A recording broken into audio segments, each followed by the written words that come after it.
Well, hello then, I do hope you're all well. Sorry for the bit of a croakiness.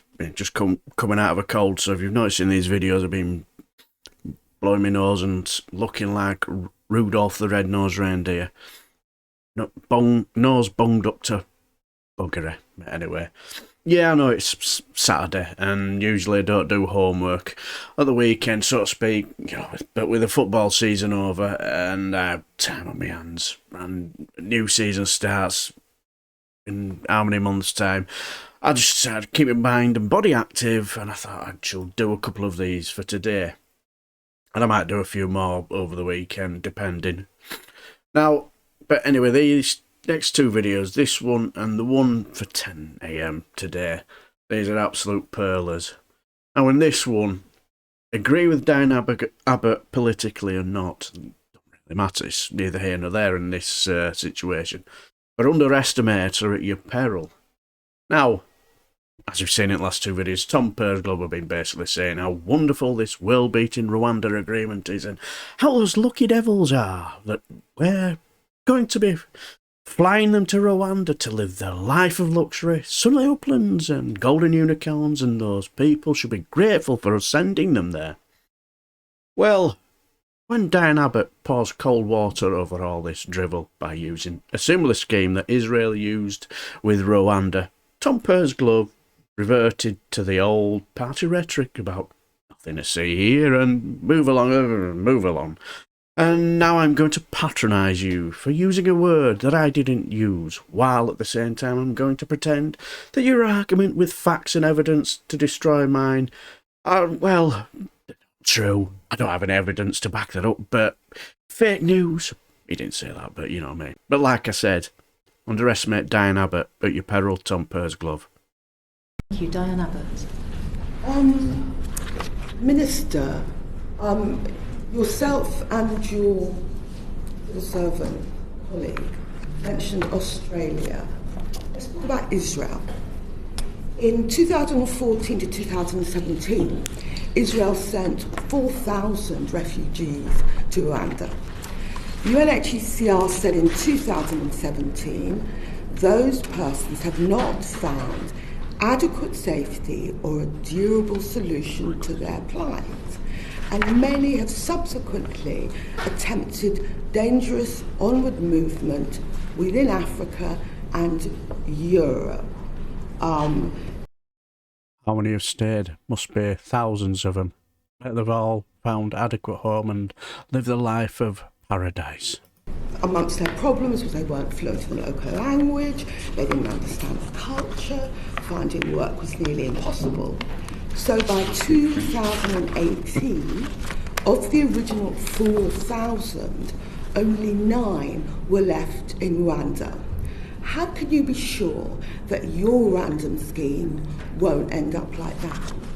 I think, again, and I've made this point, it is worth again reiterating that this is not just a migration partnership, this is an economic development and migration partnership. This is about providing opportunity in Rwanda for people to have prosperous and successful lives where that sanctuary is provided, where protection is provided.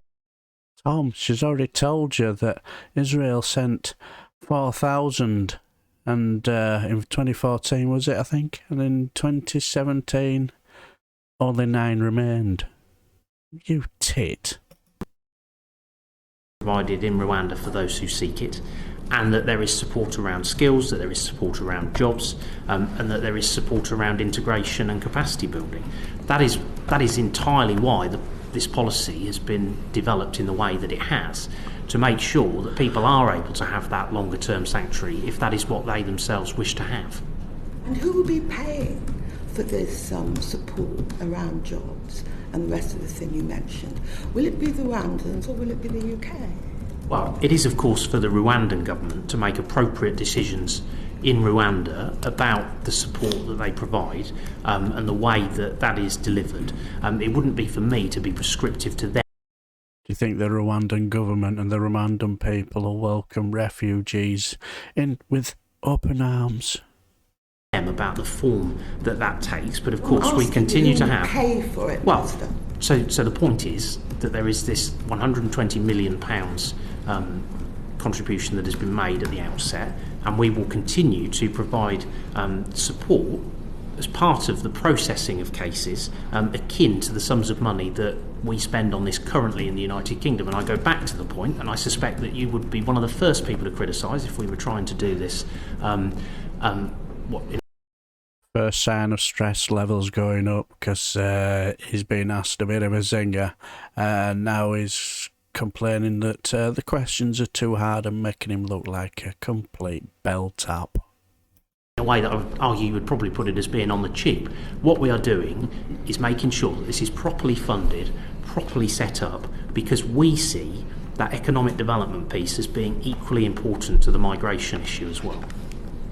And are you able to give us information about how this ongoing integration will be set up? It's one thing to say you want it to be like that, but are you able to provide us information as to how?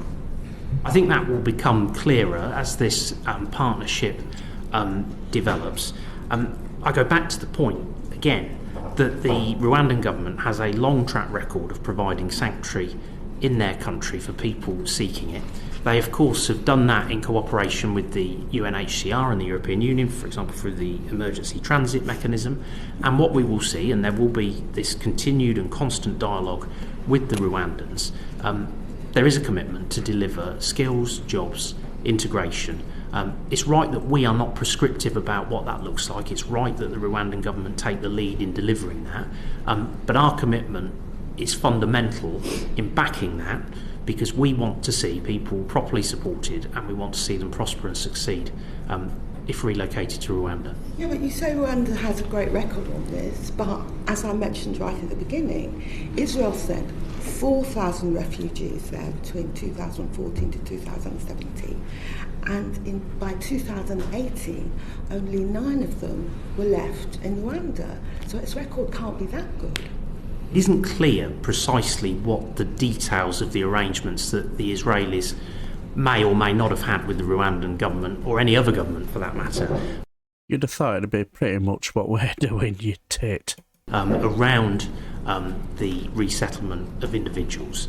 So it is very difficult to comment authoritatively, but what I do know, and again I've made this point consistently now, but it bears repeating, that this is an economic development and migration partnership that is world leading, that is the first of its kind. I suspect that other countries will deliver similar schemes in future, and we know that European countries are already having negotiations and discussion about this. So I would argue this is markedly different to the sorts of comparisons that you're trying to draw. Markedly different from the Israeli scheme? I would argue so, yes. And just one more question. This scheme has been presented as a panacea with the people coming over in small boats. But will it only be for people coming over in small boats, or will it be for any inadmissible refugee or asylum seeker? Are you watching me get all high and mighty about the word panacea, you know, when it comes to important questions about using public money for this absolute clusterfuck? Details. Move on. How dare you say it? I've never said that. What a tit. I'm afraid I have to correct you in saying that at no point have I ever said that this is a panacea. I've always said that this is a difficult issue, it is a difficult problem, it is a stubborn problem, and it has to stop. We have to get this under control and we have to preserve life, and that's precisely what we're doing. And all of the individuals making these crossings at the moment are coming from what are safe countries, and there is no one single intervention that will resolve it of itself, and again, that's an important distinction to make. I would argue that what this will do, it will shift the dynamic, it will genuinely help to deter these journeys, and I think that of itself is to be commended. I think we did have to think about this in an outside-the-box way, but this is not by any means a panacea that of itself will resolve this issue, but I think it will make a significant contribution in terms of shifting the dial. Minister, maybe I shouldn't have mentioned small boats at all. But on that... I'm asking you something very specific. Yes. So the answer to that... Let me just finish so you understand my question. Is the random scheme for any inadmissible, as you term it, refugee or asylum seeker?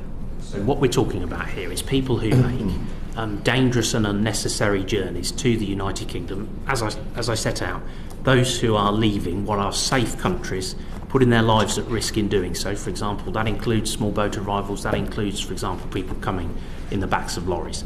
People should not be making those journeys. That message must go out time and time again. We need to stop people from paying evil criminal gangs to get to the United Kingdom, and that's precisely what we're determined to do. So for the avoidance of doubt, Minister, this scheme is for any inadmissible refugee or asylum seeker? So this scheme goes back to the 1st of January 2022 in terms of those who've arrived since then through dangerous and unnecessary journeys are in scope to be relocated to Rwanda.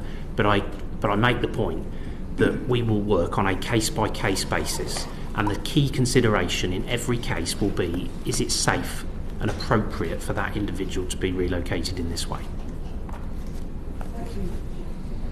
When Diane Abbott talked about this agreement that Israel had with Rwanda and said that only 9 out of the possible 4,000 they sent to Rwanda had remained, and spoke about the whole raft of reasons for it not working, and let's be honest, perfectly legitimate reasons. Tom, nice but dumb, prattles on about whether he used the word panacea or not. So that, what does it matter? Who cares? What a cretin, Corby. Surely you can do better than this absolute bell tap. Anyway, so leave the video here, and don't forget, the last one is a belter because it's Joanna Cherry, and to say she's absolutely brutal with him and didn't take any prisoners is an understatement. So until then, I shall bid you farewell and take care.